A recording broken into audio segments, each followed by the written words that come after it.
এই যে আমাদের যে আনন্দ শোভাযাত্রা সেটাতে অংশগ্রহণ করবো এই জন্য। কেমন লাগছে আজকের আয়োজন কেমন দেখছেন?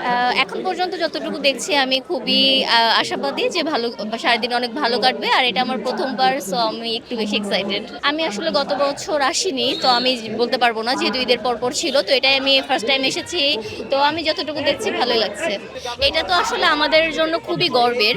আমরা যখন কোনো ইন্টারন্যাশনাল প্ল্যাটফর্মে যাই, আমরা গর্ব করে আমাদের এই অনুষ্ঠানটাকে রিপ্রেজেন্ট করি যে আমাদের এরকম একটা অনুষ্ঠান আছে যেখানে পয়লা বৈশাখ, যেখানে আমাদের কোনো ধর্ম, বর্ণ, গোত্র আমরা সবাই নির্বিশেষে এক হয়ে যাই এবং একসাথে আমরা সবাই এই অনুষ্ঠানটাকে আয়োজন করি।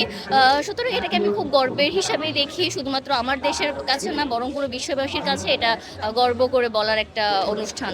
বিশ্ববাসীর কাছে মেসেজ যে আমরা যেরকম বাঙালি জাতি আমরা মিলেমিশে এক হয়ে থাকি, তো পুরো বিশ্ববাসী যদি আমরা এরকম মিলেমিশে এক হয়ে থাকি তাহলে হয়তো বা আমাদের পুরো বিশ্বটা অনেক বেশি সুন্দর হবে, আমরা আরো অনেক দূরে এগিয়ে যেতে পারবো। এই মাত্র আসলাম, তো এখনো পুরোটা ঘুরে দেখিনি, তো দেখছি ভালো লাগছে। আমি ঢাকা ইউনিভার্সিটিতে পড়াশোনা করি, তো এবার ইউনিভার্সিটিতে ভর্তি হওয়ার পর অ্যাকচুয়ালি গত 2 বছর তখন ছুটি থাকার জন্য বাসায় থাকা হয়েছে, বাট এবার যেহেতু ক্লাসটা সব চলছে, তো এবার এই জন্য ঢাকায় থাকা হয়েছে, তো এই জন্য আসা। আর আমার বন্ধু বান্ধব সবাই আসবে, তো একসাথে ঘুরবো। তা আমার গত 2 বছর আসলে থাকা হয়নি, আমি তখন আমার হোম টাউনে ছিলাম, তো এইবারই আমার প্রথম আর কি থাকা। কেমন লাগছে, মনের অনুভূতিটা জানতে চাই।